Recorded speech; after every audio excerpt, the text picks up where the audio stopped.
Hello students, आज का हमारा टॉपिक है total energy line and hydraulic gradient line. यह एक इमेजिनरी लाइन है जो एनर्जी को रिप्रेजेंट करती है जब पाइप में फ्लो होता है। तो यहाँ पे देख सकते हैं कि ये आपका पाइप ठीक है, जो सडनली इनलार्ज्ड हो रहा है ना। तो इसके प्रत्येक क्रॉस सेक्शन पे कितनी एनर्जी है उसको रिप्रेजेंट करती है। सबसे पहली बात कि एनर्जी जो होती है उसको in the term of head represent करते हैं। जो आपकी एनर्जी है उसको in the term of head, है ना। यानी कि टोटल एनर्जी का मतलब क्या है कि टोटल एनर्जी का मतलब क्या है कि total head at various cross section of the pipe जो रिप्रेजेंट होगा वो क्या कहलाएगा, आपका टोटल एनर्जी होगा, है ना। तो टोटल हेड क्या होगा? टोटल हेड का मतलब क्या है कि जो sum of datum head, pressure head and velocity head होगी जो एक सेक्शन पे, वही होगा आपका टोटल एनर्जी। अब दूसरी सेक्शन की बात करते हैं, ये आपका दूसरा सेक्शन है, ठीक है। तो इस पे जो sum of datum head, pressure head और वेलोसिटी हेड होगा वो आपका इस सेक्शन का टोटल एनर्जी लाइन कहलाएगा।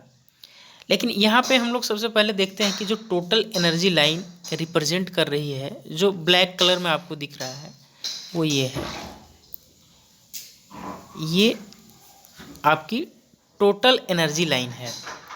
यहाँ पे देख रहे हैं हम लोग एक्चुअली हो क्या रहा है कि ये एनर्जी लाइन धीरे धीरे स्लोप हो रही है ना, धीरे धीरे डाउन में जा रही है। देख रहे हैं यहाँ पे एनर्जी की वैल्यू इतनी थी, यहाँ पे थोड़ा डिक्रीज हुआ है और इधर अगेन डिक्रीज हुआ है। इसका मतलब है कि कहीं ना कहीं एनर्जी का लॉस हुआ है। तो लॉस किस रीजन से हुआ है? जैसे इस पॉइंट पे जब भी फ्लूइड इंटर की, ठीक है, इस पॉइंट पे जब फ्लूइड ने इंटर की, वाटर या फिर लिक्विड, तो यहाँ पे जो एनर्जी का वैल्यू आया था ये था, ठीक है। अब जब इस पॉइंट पे आई तो एनर्जी का वैल्यू क्या हो गया? ये हो गया, है ना। तो डिक्रीज किया। ऐसा क्यों हुआ? जबकि बर्नौली इक्वेशंस बोलता है कि किसी दो सेक्शन के बीच की एनर्जी कांस्टेंट होती है ना। आपका बर्नौली इक्वेशंस क्या है? P1 upon rho g plus V1 square upon 2G plus Z1 equals to P2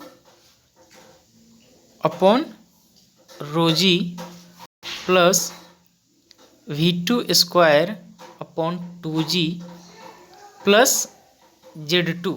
जब दो सेक्शन के बीच बर्नौली इक्वेशन अप्लाई करते हैं तो यही इक्वेशन लिखना पड़ता है। अब यहाँ पे देख रहे हैं कि कुछ न कुछ लॉस हो गया है एनर्जी का। किसके कारण लॉस हुआ है? Head loss due to friction. जब बर्नौली इक्वेशंस बोलता है कि दो सेक्शन के बीच का एनर्जी कांस्टेंट होता है, तो यहाँ पे तो एनर्जी कम है सेक्शन 2 पे, इसको अगर बराबर करना है तो क्या करेंगे? Head loss due to friction को ऐड करेंगे, तब जाके ये एनर्जी बराबर होगी। तो आपको ये समझना है कि टोटल एनर्जी लाइन जो है स्लोप क्यों हो रही है, क्यों डाउन हो रही है? क्योंकि एनर्जी का लॉस हो रहा है फ्रिक्शन के कारण। अगेन जब आपका पाइप एक्सपैंड कर रहा है, इनलार्ज्ड कर रहा है, तो एनर्जी का लॉस हो रहा है due to head loss due to expansion के कारण, है ना। यहाँ पे ये देख सकते हैं, ठीक है। जैसे ही इसको और थोड़ा सा हम लोग इनलार्ज करते हैं डायग्राम को, यहाँ पे देख सकते हैं कि हेड लॉस जब पाइप एक्सपेंड किया है तो head loss due to expansion के कारण एनर्जी लाइन फॉल डाउन करी है। अब जब लिक्विड आगे की तरफ बढ़ेगी तो यहाँ पे एनर्जी लाइन डाउन हो रही है। एनर्जी किसके कारण लॉस हो रही है? Head loss due to friction के कारण हो रही है। एक चीज़ और यहाँ पे देखने को आपको मिल रही है कि जो ये फ्लो का डायरेक्शन है, पाइप में जो लिक्विड फ्लो कर रही है उसके डायरेक्शन में हमेशा एनर्जी क्या हो रही है? फॉल कर रही है। हमेशा एनर्जी का डिक्रीज हो रहा है, मतलब कभी भी एनर्जी नहीं बढ़ रही है। लेकिन जो हाइड्रोलिक ग्रेडियंट लाइन है, अब हम लोग हाइड्रोलिक ग्रेडियंट लाइन पे आते हैं। हाइड्रोलिक ग्रेडियंट लाइन क्या है आपका? जैसे ये पाइप है आपका, है ना, ये आपका पाइप है और पाइप के प्रत्येक क्रॉस सेक्शन पे जब पीजोमीटर लगाते हैं तो जो वैल्यू पीजोमीटर के अंदर आती है ना, जो रीडिंग पीजोमीटर में आती है उसको हम लोग हाइड्रोलिक ग्रेडियंट बोलते हैं।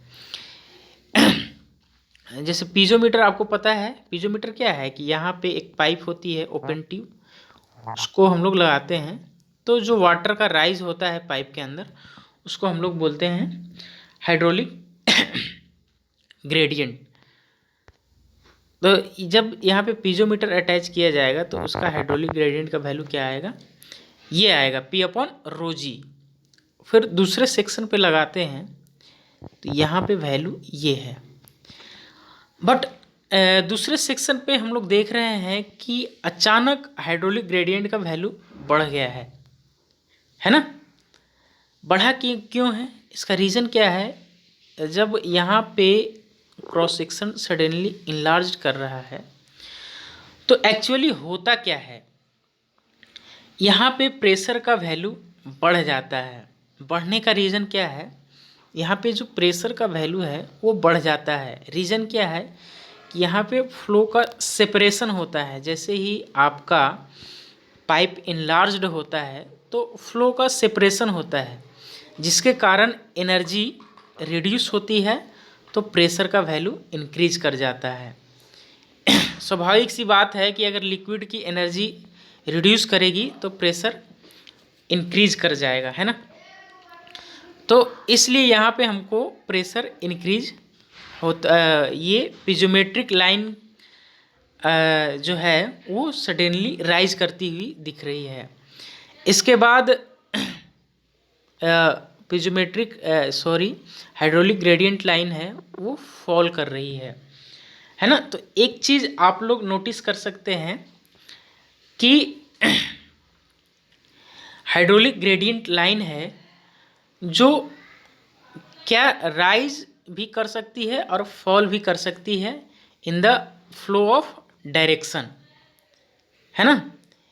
ठीक है, पहला पॉइंट क्या था कि ये पीजोमेट्रिक हेड बताता है हाइड्रोलिक ग्रेडियंट लाइन। दूसरा पॉइंट क्या है कि पीजोमेट्रिक ग्रेडियंट लाइन राइज भी कर सकती है और फॉल भी कर सकती है in the direction of flow.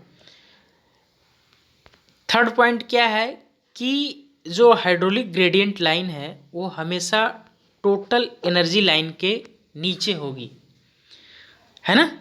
Hydraulic gradient line हमेशा टोटल एनर्जी लाइन के नीचे होगी, जैसा कि यहाँ पे आप लोग देख रहे हैं। फोर्थ वन क्या है कि अगर पाइप यूनिफॉर्म हो, है ना, यूनिफॉर्म क्रॉस सेक्शन का अगर पाइप हो, जैसे कि ये पाइप है, तो जो एनर्जी लाइन होगी, ठीक है, और जो हाइड्रोलिक ग्रेडियंट लाइन होगी वो भी आपस में पैरेलल होगी और इन दोनों के बीच का जो वेलोसिटी हेड होगा वो होगा आपका v²/2g। ठीक है, ये 3-4 पॉइंट थे मुख्य, जो आगे भी आप लोग देख सकते हैं। ये यहाँ देखिए, ये टोटल एनर्जी लाइन का है और ये है आपका हाइड्रोलिक ग्रेडियंट लाइन का। मैं ऑलरेडी समझा चुका हूँ और यहाँ पे दोबारा एक्सप्लेन करूँगा तो वीडियो लार्ज हो जाएगा, तो आप लोग इसको देख सकते हैं। आई होप आप लोग को समझ में आया होगा। अगर किसी तरह की कोई दिक्कत है तो कमेंट कर सकते हैं और हम इसको और भी बेटर करेंगे। ठीक है, ओके, थैंक यू।